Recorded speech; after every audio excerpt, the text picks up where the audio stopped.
بسم اللہ الرحمن الرحیم۔ دعاؤں کی قبولیت کا عمل۔ اگر آپ دعائیں کر کر کے تھک چکے ہیں، آپ کی دعائیں قبول نہیں ہوئی، تو آپ یہ عمل کر کے دعا کریں، انشاءاللہ تبارک و تعالی ضرور آپ کی دعا قبول ہوگی۔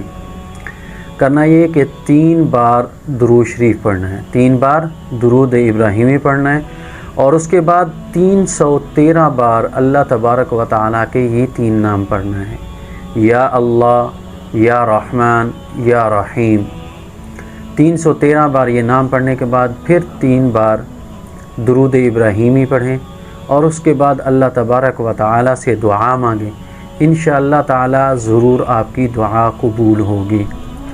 حضرت حسین رضی اللہ تعالیٰ فرماتے ہیں کہ میرے نانا یعنی کہ آپ صلی اللہ علیہ وسلم اللہ تعالیٰ کو ان 3 ناموں سے پکارا کرتے تھے۔